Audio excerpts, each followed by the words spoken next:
Good morning friends. आज हम लोग प्लांट लेआउट के पार्ट 2 में देखेंगे कि कौन कौन सा ऐसे फैक्टर होते हैं जो प्लांट के लेआउट को अफेक्ट करते हैं, प्रभावित करते हैं। The factor affecting the plant layout में कौन कौन सा ऐसे फैक्टर होते हैं जो उसके प्लांट लेआउट को इफेक्ट करते हैं, प्रभावित करते हैं। हम लोग पहले पार्ट्स में देखे थे कि प्लांट लेआउट क्या होता है, तो हम लोग छोटे में समझते हैं कि प्लांट लेआउट क्या होता है। आप लोग पिछले क्लास में देख लिए थे, समझे थे कि प्लांट लेआउट क्या होता है। उसके बाद हम लोग दो प्लांट लेआउट के बारे में अच्छे से डिस्कशन किए थे। पहला क्या था, एक मैन्युफैक्चरिंग प्लांट लेआउट था, दूसरा क्या था आपका थर्मल पावर प्लांट लेआउट था। तो हम लोग जानते हैं कि जब कोई भी एक ऐसा लेआउट डिजाइन करते हैं जिसमें रॉ मटेरियल का मूवमेंट कम से कम हो और मैन पावर का मूवमेंट कम से कम हो, इस तरीके के लेआउट को हम लोग क्या कहते हैं, प्लांट लेआउट कहते हैं। अगर हम जानते हैं पिछले लेक्चर में या पिछले पार्ट्स में हम लोग देखे थे कि अगर प्लांट लेआउट में मूवमेंट मैन का या रॉ मटेरियल का कम से कम होता है तो उसमें प्रोडक्शन टाइमिंग कम होता है। प्रोडक्शन टाइमिंग कम होने के कारण आपका क्या होता है, प्रोडक्शन रेट बढ़ जाता है। प्रोडक्शन रेट बढ़ने से साथ क्या होता है, ओवरऑल प्लांट की एफिशिएंसी क्या होती है, इंक्रीज हो जाती है। तो हम लोग यही हमारा ऑप्टिमम यही प्रयास होता है। ऑप्टिमम हम यही चाहते हैं कि प्लांट के लेआउट की किसी तरीके से एफिशिएंसी को बढ़ाया जा सके, प्रोडक्टिविटी को बढ़ाया जा सके और प्रोडक्शन टाइम कम से कम किया जा सके। तो चलिए हम लोग देखते हैं कि जब कोई भी प्लांट लेआउट डिजाइन करते हैं तो उसमें कौन कौन सा फैक्टर को ध्यान रखते हैं। उन सब सारे फैक्टर को ध्यान रखने के बाद हम लोग क्या करते हैं, किसी भी प्लांट लेआउट का डिजाइनिंग करते हैं। अगर हम लोग जानते हैं, हम सभी लोग जानते हैं कि अगर प्लांट लेआउट डिजाइन करते हैं तो एक आइडियल कंडीशन होता है कि हम लोग देखिए हमारे पास एक नक्शा आता है, उस नक्शे पर हम लोग प्लांट के लेआउट को डिजाइन कर देते हैं कि यहाँ पे ये होगा, यहाँ पे ये डिपार्टमेंट, यहाँ पे ये डिपार्टमेंट, यहाँ पे ये स्टोर, यहाँ पे ये चीज़ होना चाहिए। लेकिन हम लोग क्या होता है, बहुत सारे फैक्टर होते हैं। उन सब सारे फैक्टर को अगर कंसीडर करते हुए नहीं बनाएंगे तो हमारा ऑप्टिमम यूज, मैक्सिमम एफिशिएंसी उस प्लांट से हम लोग नहीं प्राप्त कर पाएंगे। तो हमारा जो प्लांट लेआउट होता है वो फ्लॉप हो जाता है। तो हम चाहते हैं कि जो भी हमारा प्लांट लेआउट हो, उस प्लांट लेआउट की सहायता से उस प्लांट की मैक्सिमम से मैक्सिमम एफिशिएंसी को हम लोग यूज कर सके। मैक्सिमम से मैक्सिमम क्या कर सके, हम उसको ऑप्टिमम से ऑप्टिमम क्या हो सके, उसको प्रोडक्शन ले सके, मैक्सिमम से मैक्सिमम उसकी एफिशिएंसी को प्राप्त कर सकें।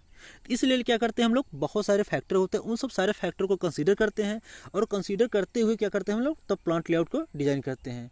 अब हम लोग देखते हैं, एक एक करके अध्ययन करते हैं कि प्लांट लेआउट में कौन कौन से फैक्टर जो होते हैं वो इफेक्टेड करते हैं, वो किस तरीके से उस प्लांट लेआउट को इफेक्ट करते हैं। तो पहला देखते हैं पॉलिसी ऑफ मैनेजमेंट। अब पॉलिसी ऑफ मैनेजमेंट क्या होता है, आपके जो मैनेजमेंट डिपार्टमेंट होता है, जो भी लेआउट, जो भी प्लांट में मैनेजमेंट डिपार्टमेंट होता है, वो बहुत सारे फैक्टरों को क्या कहते हैं, रिलेट करता है। बहुत सारे फैक्टरों को रिलेट करने के बाद उसमें क्या करता है, तब वो डिसाइड करता है कि फ्यूचर में हमारा क्या प्रोडक्शन होना चाहिए और हमारा उस प्लांट का कैसे हम एक्सटेंशन कर सकें।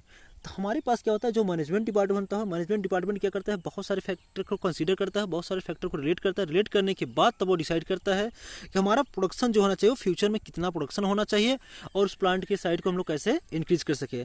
उसमें फैक्टर, जैसे कुछ फैक्टर क्या होते हैं हम लोग ध्यान से देख लेते हैं कि साइज ऑफ प्लांट। अब प्लांट की साइज क्या होता है, integrity of production process, facility of employment होता है, sale and market policy and purchasing policy. हम लोग क्या करते हैं, सेल पॉलिसी को देखते हैं, हमारी सेल पॉलिसी फ्यूचर में क्या होने वाली है, परचेजिंग पॉलिसी क्या होने वाली है, मार्केटिंग पॉलिसी हमारी क्या होने वाली है, फैसिलिटी टू एम्प्लॉयमेंट, हम लोग किस तरीके से एम्प्लॉयमेंट को फैसिलिटी देने वाले हैं। तो इन सब सारे, जैसे पहले क्या होता है, साइज ऑफ प्लांट, हमारी साइज की प्लांट है, अगर साइज ऑफ प्लांट के हिसाब से हम लोग ये फ्यूचर में डिसाइड करते हैं कि हमारा प्लांट क्या होना चाहिए, इतना प्रोडक्शन करेगा, उसको फर्दर इंक्रीज करना है कि नहीं करना है, फर्दर एक्सटेंड करना है कि नहीं करना है। तो ये सब फैक्टर होते हैं, इन सब सारे फैक्टर को कंसीडर करते हैं। कंसीडर करने के बाद तो हम देखते हैं कि हमारा प्लांट लेआउट से कैसे प्रोडक्शन ज़्यादा हो सके और उसको फ्यूचर में कैसे हम लोग इंक्रीज कर सकें। दूसरा आता है आपका प्लांट लोकेशन। प्लांट लोकेशन जो होता है बहुत इंपॉर्टेंट रोल प्ले करता है प्लांट लेआउट में। अगर हमारा प्लांट लोकेशन ख़राब होता है, या हम लोग कहते हैं कि अगर हमारा प्लांट लोकेशन अच्छी जगह पर नहीं है तो हमारा जो लेआउट होता है वो दूसरे तरीके से बनाया जाता है। तो हम लोग क्या करते हैं, plant location of plant layout greatly influence the of the plant topography. अब हम देखते हैं कौन कौन सा ऐसा चीज़ होता है जो उसमें प्लांट लोकेशन पे हम लोग ध्यान देते हैं। जो हमारा प्लांट्स होता है, प्लांट लोकेशन में किस तरीके से प्लांट लेआउट को इफेक्ट करता है वो हम देखते हैं। पहले टोपोग्राफी, उसकी स्थलाकृति, टोपोग्राफी को हम लोग क्या कहते हैं, स्थलाकृति। जो आपके प्लांट की जो स्थल है वहाँ की स्थलाकृति किस तरह, वह समतल है, पहाड़ी एरिया है, कि आपके प्लांट जो मैन्युफैक्चरिंग प्लांट लगाते हैं वो क्या चाहते हैं कि आप प्लेन एरिया मिले।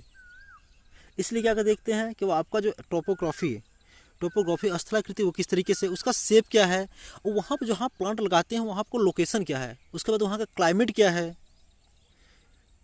उसके बाद हम लोग देखते हैं size of selection influence the general arrangement of the layout. अब हम लोग क्या देखते हैं कि जो भी प्लांट लेआउट बनाते हैं, प्लांट लेआउट बनाते समय हम लोग प्लांट की लोकेशन बहुत इंपॉर्टेंट रोल प्ले करता है। प्लांट लोकेशन अगर बनाते समय मान लीजिए आप पहाड़ी एरिया बनाते हैं, सपोज कीजिए अगर पहाड़ी एरिया बनाते हैं तो पहाड़ी एरिया में जो होता है प्लांट की जो लैंड्स होती है वो टोपोग्राफी जो कहते हैं उसके होता है ऊपर जिग जैग तरीके से होता है। तो उस केस में क्या होता है आप अच्छे तरीके से उसके प्लांट लेआउट नहीं बना सकते हैं, तो हमको उसके लिए दूसरा प्लांट लेआउट डिजाइन करना पड़ेगा। हम देखते हैं कि कोई भी स्थल आकृति है वो क्या होता है समतल है, तो उसके लिए हम लोग दूसरा प्लांट लेआउट डिजाइन करना पड़ेगा। कभी कभी हम देखते हैं वहाँ पर क्लाइमेट कंडीशन को देखते हैं, वहाँ का क्लाइमेट कंडीशन क्या होता है डे बाय डे चेंज होता है, ये कई महीनों तक सेम रहता है, उसके हिसाब से हम लोग क्या करते हैं प्लांट लेआउट डिजाइन करते हैं। अगर इन सब सारे फैक्टर को कंसीडर ना करें तो बहुत ज़्यादा प्रॉब्लम आता है। कहीं कहीं पे क्या होता है मॉइस्चर कंटेंट ज़्यादा होता है, जैसे हमारा नॉर्थ इंडिया रीजन में मॉइस्चर कंटेंट ज़्यादा होता है, लेकिन हम देखते हैं टॉप नॉर्थ पे जम्मू एंड कश्मीर हिमाचल प्रदेश में वहाँ पे क्या होता है मॉइस्चर कंटेंट कम होता है। तो हम लोग उस चीज़ को देखते हुए हम लोग क्या करते हैं प्लांट के लेआउट को डिजाइन करते हैं। तीसरा आपका क्या आता है आपका नेचर ऑफ प्रोडक्ट। अब नेचर प्रोडक्ट पे बहुत ज़्यादा डिपेंड करता है। अगर हम कोई सी भी प्लांट लेआउट डिजाइन करते हैं तो उसमें नेचर प्रोडक्ट बहुत ज़्यादा इंपॉर्टेंट रोल प्ले करता है। अब हम लोग देखते हैं कि जो भी प्लांट हम लोग बनाने जा रहे हैं वो प्लांट किस तरीके का है, मैन्युफैक्चरिंग प्लांट है या असेंबली प्लांट है। अगर हमारा मैन्युफैक्चरिंग प्लांट होता है, अगर किसी चीज़ का हम लोग प्रोडक्शन करते हैं उस केस में हम लोग कौन सा यूज़ करते हैं प्रोडक्शन। अगर मान लेते हैं हमारा प्रोडक्शन या मैन्युफैक्चरिंग प्लांट है, उस केस में हम लोग जो प्लांट लेआउट लेते हैं वो प्रोडक्शन लेआउट होता है, प्रोडक्शन लेआउट प्लांट होता है। जैसे इसके लिए एग्जांपल जैसे मान लेते हैं हम लोग शुगर प्रोडक्शन होता है, सॉप प्रोडक्शन होता है, बेवरी होता है, ये सब जो प्रोडक्शन होता है इन सब सारे प्रोडक्शन के लिए हम लोग क्या करते हैं हम लोग प्रोडक्शन लेआउट यूज करते हैं।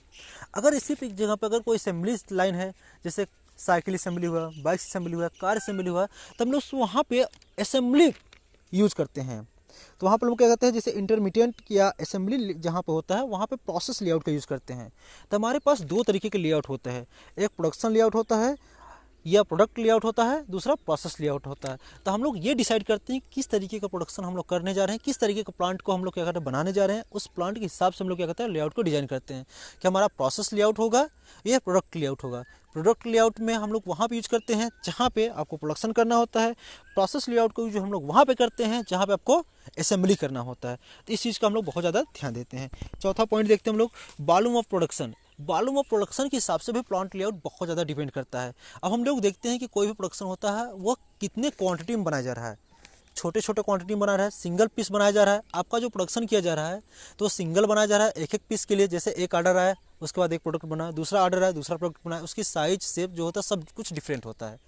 तो वहाँ पर हम लोग क्या करते हैं दूसरे प्रोडक्शन लेआउट का यूज करते हैं। जहाँ पर सेम प्रोडक्ट सेम साइज के लगातार कंटिन्यूस बन रहे हैं उसके लिए दूसरे प्रोडक्शन का यूज करते हैं।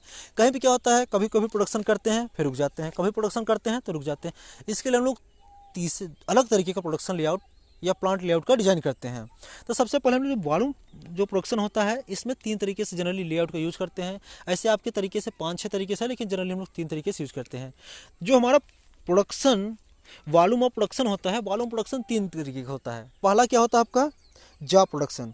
जॉब प्रोडक्शन हम लोग क्योंकि किस जगह पे यूज करते हैं, जब आपसे कह दिया जाए कि जॉब प्रोडक्शन करना है उसके लिए लेआउट डिजाइन करना है, तो आपको ये चीज़ ध्यान रखना है कि जिस जॉब प्रोडक्शन में क्या किया जाता है आपका पार्टिकुलर स्पेशल शेप, जब आपको किसी जगह पे स्पेशल शेप का बनाना हो उसकी साइज़ क्या हो नॉन स्टैंडर्डाइज्ड हो, वो स्टैंडर्ड साइज का ना बनाया जाए। जैसे हम लोग क्या करते हैं कोई चीज़ बनाते हैं, जैसे मान लेते हैं पिस्टन बनाते हैं, पिस्टन कार के लिए मैन्युफैक्चरिंग कर रहे हैं बना रहे हैं, उसमें क्या होता है उस कार की जो भी कार होती है उसके कंपनी की जो पिस्टन का जो साइज होता है वह स्टैंडर्डाइज होता है, स्टैंडर्ड होता है। उस मानक के स्टैंडर्ड को हम लोग लगातार बनाते जाते हैं। लेकिन जब कभी कभी आपके पास ऐसे प्रोडक्ट का डिमांड आ जाए जहाँ पे क्या किया जाता है आपको एक सिंगल प्रोडक्ट है स्पेशल तरीके का प्रोडक्ट बनाने का है, वो साइज़ क्या होता है स्टैंडर्ड ना हो, इस तरीके के प्रोडक्शन जहाँ पे किया जाता है उसे हम लोग जॉब शॉप प्रोडक्शन कहते हैं। अगला आता है आपका मास प्रोडक्शन। मास प्रोडक्शन क्या होता है जब कोई कंटिन्यूस प्रोडक्शन होता है, जब कोई स्टैंडर्ड प्रोडक्ट जैसे आपको बताया कि जैसे साइकिल हो गया या मान लेते हैं एक फावड़ा है निश्चित शेप का है या एक्स कुल्हाड़ी है, वो निश्चित डायमेंशन के स्टैंडर्ड प्रोडक्ट बना रहे हैं, उसका लगातार प्रोडक्शन करते चले जा रहे हैं, लगातार प्रोडक्शन कर रहे हैं, उसमें क्या होता है प्रोडक्शन के शेप साइज में कोई भी चेंजिंग नहीं कर रहे हैं। इस तरीके के प्रोडक्शन को हम लोग क्या कहते हैं मास प्रोडक्शन कहते हैं। अगला आता है बैच प्रोडक्शन। बैच प्रोडक्शन में क्या होता है, जब आपके पास डिमांड आया या सीजनल डिमांड आता है तो हम लोग क्या करते हैं, प्रोडक्शन कर लेते हैं। प्रोडक्शन करने के बाद उसको रख देते हैं। जैसे डिमांड फिर ख़त्म हो जाता है उसको प्रोडक्शन बंद कर देते हैं। फिर जैसे प्रोडक्शन की नीड होती है हम लोग प्रोडक्शन बनाते हैं, बल्क में बनाते हैं, उसको रख देते हैं। इसका एग्जांपल आप समझने के लिए समझ सकते हैं, जैसे हलवाई की दुकान हुआ। हलवाई की दुकान पे क्या कहते हैं, मिठाई को क्या कहता है, बैच में बनाता है। एक बैच में बनाएगा, 2-3 दिन बेचेगा, उसके बाद फिर बनाएगा बैच में, थोड़ा सा इकट्ठा बनाता है, फिर बेचता है। इस तरीके से प्रोडक्शन को हम लोग क्या कहते हैं, बैच प्रोडक्शन। या इसके दूसरा एग्जांपल आप समझ सकते हैं, बैच प्रोडक्शन का दूसरा एग्जांपल होता है आपका जैसे सीजन। जैसे क्या होता है, फेस्टिवल। फेस्टिवल में दिवाली फेस्टिवल है, दिवाली फेस्टिवल, होली फेस्टिवल है। तो जब हम जानते हैं कि दिवाली फेस्टिवल पे क्या होता है, पटाखे के यूज़ किया जाता है ज़्यादा से ज़्यादा, तो हम लोग क्या कहते हैं, हम लोग जानते हैं दिवाली फेस्टिवल से 1 महीने पहले हम लोग पटाखे के बैच में बना लिए, उसके बाद फिर दिवाली बेचेंगे, उसको प्रोडक्शन को बंद कर देते हैं। फिर जैसे होली आता है, होली फेस्टिवल आता है, होली फेस्टिवल हम लोग क्या कहते हैं, पटाखे को बनाते हैं, उसको 1 महीने पहले बनाते हैं, फिर प्रोडक्शन बंद कर देते हैं। तो हम लोग देखते हैं जब कभी सीजनल प्रोडक्शन होता है, जैसे विंटर सीजन में, हम जानते हैं विंटर सीजन में क्या होता है, वुलन कपड़े का यूज़ ज़्यादा किया जाता है। समर में आपका थिन कपड़ों का यूज़ किया जाता है और विंटर में वुलन कपड़ों का यूज़ किया जाता है। तो जैसे विंटर सीजन आता स्टार्ट होता है, वुलन कपड़े को क्या कहते हैं, प्रोडक्शन कर लेते हैं बैच में, उसके बाद बंद कर देते हैं प्रोडक्शन, फिर अगले साल प्रोडक्शन करते हैं। तो जब किसी भी कभी भी लार्ज नंबर में किसी प्रोडक्ट को बनाना हो, स्टैंडर्ड प्रोडक्ट को बनाना हो, बाद में उस प्रोडक्शन को बंद कर देते हैं। इस तरीके के प्रोडक्शन को हम लोग क्या कहते हैं, बैच प्रोडक्शन कहते हैं। मास प्रोडक्शन में क्या होता है, नंबर ऑफ प्रोडक्शन कंटिन्यूस बनाते रहते हैं। जैसे मान लेते हैं एग्जांपल, मोमबत्ती, कैंडल लाइट होता है, मोमबत्ती होता है, जो कैंडल होता है वो निश्चित शेप का, स्टैंडर्डाइज शेप का होता है, वो लगातार कंटिन्यूस उसको बनाते चले जाते हैं। हम जानते हैं कैंडल हमेशा यूज़ किया जाता है, ये दिवाली, दशहरा, होली के अलावा भी डेली लाइफ में हमेशा यूज़ किया जाता है। तो इसलिए हम लोग जानते हैं इस तरीके के प्रोडक्शन को, जो लगातार प्रोडक्शन करते रहते हैं, इस तरीके का प्रोडक्शन को हम लोग कहते हैं मास प्रोडक्शन। एक और चौथा आता है कॉन्टीन्यूस प्रोडक्शन। कॉन्टीन्यूस प्रोडक्शन एक ऐसा प्रोडक्शन होता है जो 24/7 आवर्स लगातार चलता रहता है। जैसे पावर प्लांट हुआ, पावर प्लांट में बिजली का बनना लगातार चलता रहता है, कभी भी किसी भी समय बंद नहीं होता है। सर्विस प्रोडक्शन, ये सब जो होता है मास प्रोडक्शन में, कॉन्टीन्यूस प्रोडक्शन में आते रहते हैं। चलिए अगला देखते हैं factor, availability of floor space. Floor space के अवेलेबिलिटी भी बहुत ज़्यादा आपके प्लांट लोकेशन पर डिपेंड करता है। अगर हम लोग देखते हैं कि अगर आपका जो प्लांट होता है उसमें जो स्पेस कम है, स्कैरिटी ऑफ स्पेस, अगर स्पेस में जगह कम होता है तो उस जगह पर हम लोग दूसरा प्लांट लेआउट यूज़ करते हैं। अगर हम लोग देखते हैं कि प्लांट की जो आप लोग स्टेब्लिश कर रहे हैं, प्लांट जो बना रहे हैं, वहाँ पे प्लांट की स्पेस क्या होता है, ज़्यादा होती है, उसके लिए दूसरा प्लांट लेआउट करते हैं। अगर आपके प्लांट में अगर स्पेस की कमी पड़ती है, उस जगह पे हम लोग क्या करते हैं, प्रोडक्शन लेआउट का यूज़ करते हैं। अगर आपके पास पर्याप्त ज़मीन होता है, पर्याप्त जगह होता है, प्रॉपर स्पेस होता है, वहाँ पर हम लोग क्या करते हैं, प्रोसेस लेआउट का यूज़ करते हैं। तो आपको हमेशा इस चीज़ का ध्यान रखना होगा कि जब आपसे पूछा जाए कि अवेलेबिलिटी ऑफ फ्लोर स्पेस, उस जगह पे आपको क्या करना है, पहले चेक करना है कि आपके पास प्लांट के लिए प्रॉपर स्पेस है या नहीं है। अगर प्लांट में स्कैरिटी ऑफ स्पेस की कमी है तो वहाँ पर हम लोग प्रोडक्शन लेआउट का यूज़ करेंगे। अगर स्पेस की अधिकता है या प्रॉपर मात्रा में है, या उस जगह पर हम लोग क्या करते हैं, प्रोसेस लेआउट का यूज करते हैं। अगला आता है आपका नेचर ऑफ मैन्युफैक्चरिंग प्रोसेस। हमारी जो मैन्युफैक्चरिंग प्रोसेस तो वो किस नेचर का है, ये भी बहुत ज़्यादा डिपेंड करता है। अब उसके लिए हम लोग क्या करते हैं, अलग अलग प्रोसेस का यूज़ करते हैं। अगर हमारे पास कोई नेचर जो प्रोडक्ट होता है वो हम लोग किस तरीके के नेचर का प्रोडक्ट को हम लोग प्लांट लेआउट बना रहे हैं, इस तरीके से समझिए कि जैसे कोई प्लांट बना रहे हैं, वो प्लांट बना रहे हैं तो वो किस नेचर का प्रोडक्ट बना रहे हैं, ये भी उसके हिसाब से भी हम लोग क्या कहते हैं, प्लांट लेआउट को डिजाइन करते हैं। जैसे मान लेते हैं कोई सिंथेटिक प्रोसेस होता है, इसमें क्या होता है, जब 2 या 2 से अधिक पदार्थों को मिला के एक तीसरा प्रोडक्ट या कोई नया प्रोडक्ट बनाया जाता है, उसके लिए हम लोग क्या कहते हैं, सिंथेटिक प्रोसेस लेआउट का यूज करते हैं। अगर 2 या 2 से अधिक प्रोडक्ट को मिलाकर उसको ग्राइंडिंग करके एक नया मिक्सचर करके एक नया प्रोडक्ट बनाते हैं, इस तरीके के प्रोसेस, इस तरीके के लेआउट को हम लोग कहते हैं सिंथेटिक प्रोसेस लेआउट कहते हैं। एनालिटिकल प्रोसेस होता है, एनालिटिकल मेथड होता है। अब क्या होते हैं, जब ये क्या होता है, सिंथेटिक का रिवर्स होता है। इसमें क्या होता है, जब एक ही प्रोडक्ट से बहुत सारे क्या कहते हैं, पहले वाला एग्जांपल देख लेते हैं, सिंथेटिक प्रोसेस। सिंथेटिक प्रोसेस में क्या होता है, जब 2 या 2 से अधिक प्रोडक्ट को या 2 या 2 से अधिक प्रोडक्ट को मिलाकर एक नया प्रोडक्ट बनाते हैं, इस तरीके के प्रोसेस को सिंथेटिक प्रोसेस कहते हैं। इसमें क्या होता है, जैसे सीमेंट बनाते हैं, इसका एग्जांपल समझिए, सीमेंट बनाते हैं, खड़िया बनाते हैं, ये सब सारी चीज़ें होते हैं जो क्या होता है, सिंथेटिक्स में होता है। दूसरा होता है एनालिटिकल, इसमें क्या होता है, रिवर्स ऑफ सिंथेटिक्स होता है। इसमें क्या होता है, एक प्रोडक्ट से बहुत सारे प्रोडक्ट प्राप्त किए जाते हैं, इस तरीके के प्रोसेस को हम लोग एनालिटिकल प्रोसेस कहते हैं। इस तरीके को मैन्युफैक्चरिंग को एनालिटिकल मैन्युफैक्चरिंग कहते हैं। इसका एग्जांपल आप लोग देख लीजिए, पेट्रोलियम हुआ, इसमें से कहता है जैसे कोई भी कच्चा पदार्थ होता है, कच्चा पेट्रोलियम होता है, कच्चा पदार्थ होता है, उसमें से पेट्रोलियम से हम लोग क्या करते हैं, बहुत सारे वैक्स निकालते हैं, पेट्रोल निकालते हैं, डीजल निकालते हैं, ये सब सारी चीज़ें निकालते हैं। तो ये क्या होता है, एनालिटिकल होता है। तीसरा होता है एक्सट्रैक्शन प्रोसेस। इसमें बहुत सारे प्रोसेस दिए होते हैं, लेकिन हम लोग 2-3 प्रोसेस को देख लेते हैं। पहला manufacturing, nature of manufacturing process में देखते हैं। मैन्युफैक्चरिंग जो करते हैं बहुत सारे प्रोसेस होता है। पहला सिंथेटिक प्रोसेस था, एनालिटिकल प्रोसेस था और एक्सट्रैक्शन प्रोसेस। एक्सट्रैक्शन प्रोसेस में क्या होता है, जब किसी ओरिजिनल प्रोडक्ट से कोई दूसरा ओरिजिनल प्रोडक्ट से कोई जब नया प्रोडक्ट निकालते हैं, किसके द्वारा, हीट और प्रेशर के अप्लाई करके, इस तरीके के प्रोसेस को एक्सट्रैक्शन प्रोसेस कहते हैं। Repair and maintenance of equipment and machine. अब देखिए ये इंपॉर्टेंट भी होता है। हम जानते हैं कोई भी मैन्युफैक्चरिंग प्लांट लगाते हैं, कोई भी प्लांट लगाते हैं तो उसमें मशीन लगाते हैं। मशीन क्या होता है, काफ़ी समय तक चलने के बाद उसमें बियर हो जाते हैं, बियर टीयर प्रॉब्लम आने लगता है। तो हम लोग जानते हैं अगर उस प्रॉपर कोई भी प्लांट लेआउट बनाते हैं उसमें प्रॉपर स्पेस देते हैं, मशीन से दूसरे मशीन के बीच में, एक यूनिट से दूसरे यूनिट के बीच में प्रॉपर स्पेसिंग किया जाता है, जिससे अगर कोई प्रॉब्लम आता है मशीन की रिपेयर में, साफ करने में, क्लीनिंग करने में, तो उसकी समस्या को दूर किया जा सके। इसलिए हम लोग क्या करते हैं, जो भी प्लांट लेआउट बनाते हैं रिपेयर और मेंटेनेंस के लिए प्रॉपर स्पेस देते चले जाते हैं। चलिए देखते हैं सिलेक्शन ऑफ प्लांट लोकेशन। जो प्लांट बनाते हैं वो लोकेशन पे भी बहुत ज़्यादा इंपॉर्टेंट डिपेंड करता है। हम जो भी प्लांट कोई मैन्युफैक्चरिंग करते हैं उस प्लांट में वो किस लोकेशन पर बनाया जा रहा है, इसके हिसाब से भी हम लोग क्या करते हैं, मैन्युफैक्चरिंग करते हैं। अगर हम लोग प्लांट के लोकेशन को चेंज कर देते हैं तो हमारा जो प्रोडक्ट की मैक्सिमम एफिशिएंसी या प्लांट की मैक्सिमम एफिशिएंसी प्राप्त नहीं कर पाएंगे। तो हम लोग ये चाहते हैं कि जो भी प्लांट बनाए उसकी मैक्सिमम से मैक्सिमम एफिशिएंसी को प्राप्त किया जाए, मैक्सिमम से मैक्सिमम एफिशिएंसी को यूज किया जाए। उसके लिए हम लोग को लोकेशन भी बहुत ज़्यादा इंपॉर्टेंट रोल प्ले करता है। ये भी बहुत ज़्यादा इंपॉर्टेंट रोल प्ले करता है। इसलिए हम लोग बहुत सारे फैक्टर होते हैं, उन सब सारे फैक्टर में से कुछ इंपॉर्टेंट फैक्टर को देखते हैं और समझते हैं कि कौन सा फैक्टर किस तरीके से प्लांट के लोकेशन को डिपेंड करता है या इफेक्ट करता है, प्रभावित करता है। पहला क्या होता है, अवेलेबिलिटी ऑफ रॉ मटेरियल। जो हमारे पास रॉ मटेरियल होता है उसके अवेलेबिलिटी के हिसाब से भी हम लोग क्या करते हैं, प्लांट की लोकेशन। अब जैसे कोई हम लोग क्या करते हैं, मैन्युफैक्चरिंग करते हैं। अब हम मैन्युफैक्चरिंग करने के लिए कोई भी प्लांट बनाते हैं, प्लांट बनाने के लिए हमें रॉ मटेरियल की जरूरत पड़ता है। और रॉ मटेरियल की अवेलेबिलिटी हमारे पास प्रॉपर है या नहीं है, ये बहुत ज़्यादा इंपॉर्टेंट रोल प्ले करता है आपके मैन्युफैक्चरिंग प्लांट पे। अगर आपके पास रॉ मटेरियल बहुत ही पास में, नज़दीक में उपलब्ध है, तो आपके ट्रांसपोर्टेशन खर्च क्या होता है, कम हो जाता है, जिससे आपके एक तरीके से बियर का होता है कम से कम कर लेते हैं, एक जगह पे खर्च क्या होता है, कम कर लेते हैं। इसलिए आपके प्लांट की एफिशिएंसी बढ़ जाती है और आपके कास्ट, प्रोडक्शन कास्ट क्या होता है, कम हो जाता है। या इसका यूज हम लोग क्या करते हैं कि सीमेंट में देखते हैं। कोई भी सीमेंट मैन्युफैक्चरिंग आप देख रहे हैं, कोई भी सीमेंट प्लांट होता है, सीमेंट प्लांट में हम देखते हैं कि जो प्लांट होता है वो नज़दीक से नज़दीक होना चाहिए। अगर सीमेंट प्लांट में अगर हम रॉ मटेरियल को बहुत दूर से मंगाते हैं तो उसमें क्या होता है, बहुत ज़्यादा ट्रांसपोर्टेशन खर्च हो जाता है। बहुत ज़्यादा ट्रांसपोर्टेशन खर्च होने के कारण आपके प्लांट की एफिशिएंसी क्या होती है, डिक्रीज हो जाती है। तो हम लोग ध्यान रखते हैं कि आपकी जो प्लांट की, जो मैन्युफैक्चरिंग प्लांट बनाते हैं उसकी रॉ मटेरियल कितने पास में अवेलेबल है या नहीं है। अगला देखते हैं प्रॉक्सिमिटी ऑफ मार्केट। हमारा प्रॉक्सिमिटी में क्या होता है, निकटता। जो हमारा मार्केट से जो हमारा प्लांट है वो नज़दीक है या दूर है। अगर हम मार्केट से दूर रहेंगे तब भी हमारा प्लांट के लगाने से कोई फ़ायदा होने वाला नहीं है। हम जानते हैं कि जैसे प्लांट से हम दूर जाते हैं, प्लांट दूर हो जाते हैं, तब भी हमारा ज़्यादा प्रॉब्लम आता है, क्योंकि हम लोग उस प्रोडक्ट को बनाने के बाद उसको मार्केट में सेल करना होता है।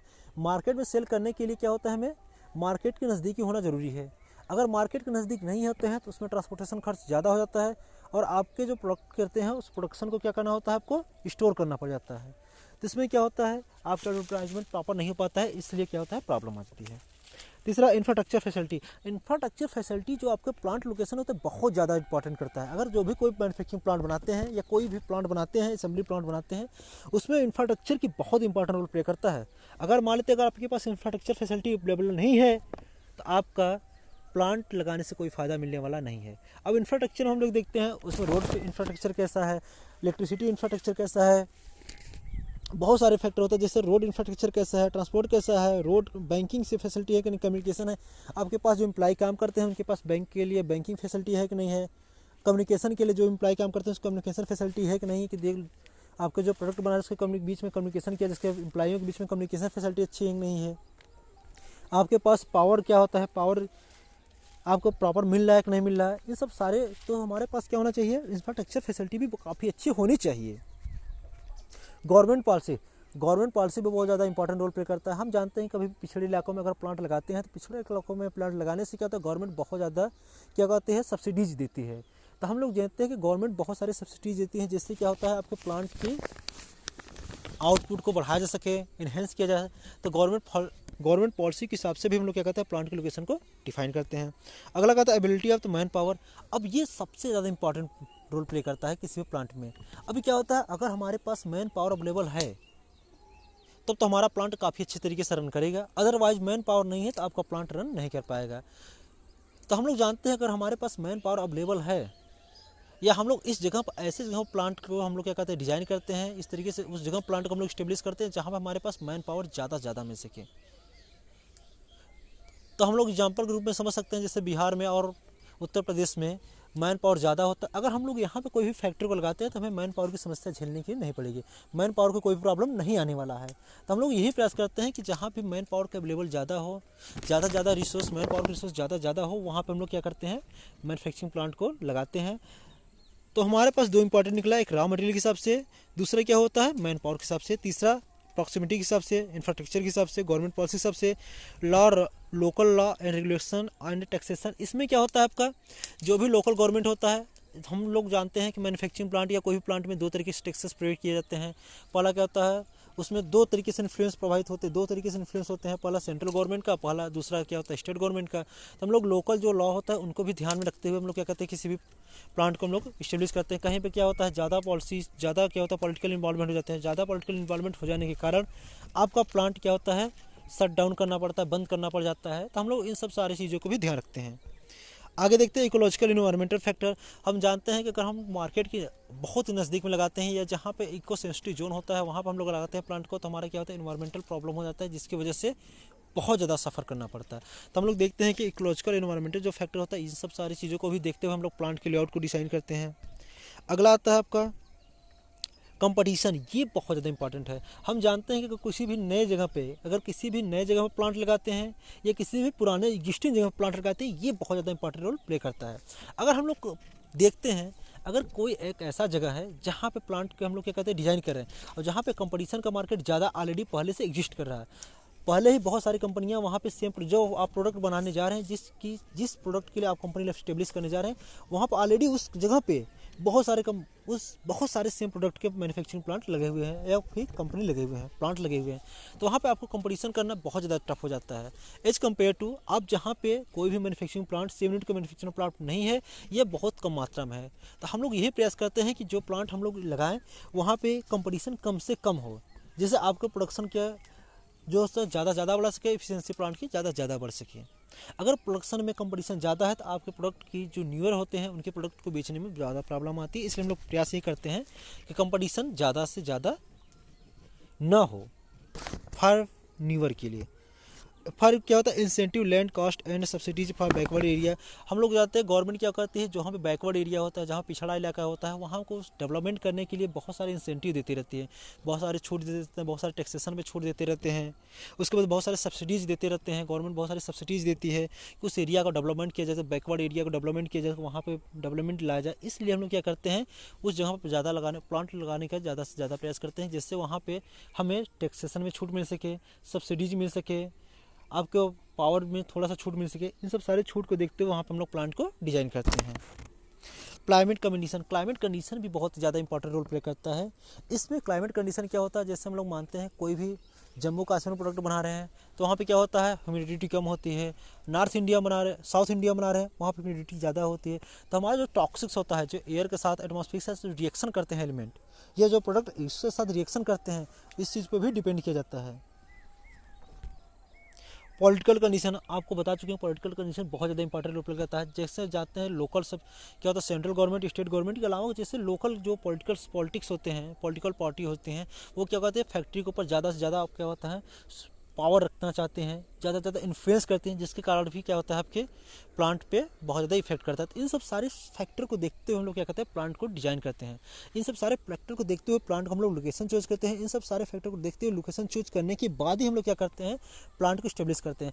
अगर इन सब सारे फैक्टर को हम लोग चूज न करें, इन सब सारे फैक्टर को कंसिडर न करें, एक कोई भी सिंपल सा लैंड लेते हैं उसके बाद इन सब सारे फैक्टर को निगलेक्ट करते हुए अगर हम प्लांट को डिजाइन कर देते हैं तो आपका प्लांट हो सकता है शट डाउन हो जाए, हो सकता है प्रॉपर ना चल पाए, या प्लांट की एफिशिएंसी जो प्लांट बनाते हैं उस प्लांट की एफिशिएंसी प्रॉपर न मिल सके, आपके प्लांट की लेआउट बहुत ज़्यादा अच्छा है लेकिन प्लांट की लोकेशन अच्छा न होने के कारण आपके प्लांट फ्लॉप हो जाएगा, या आपके प्लांट की लोकेशन बहुत अच्छा होने के कारण प्लांट की लेआउट खराब होने के कारण भी आपके प्लांट की एफिशिएंसी डिक्रीज कर सकती है।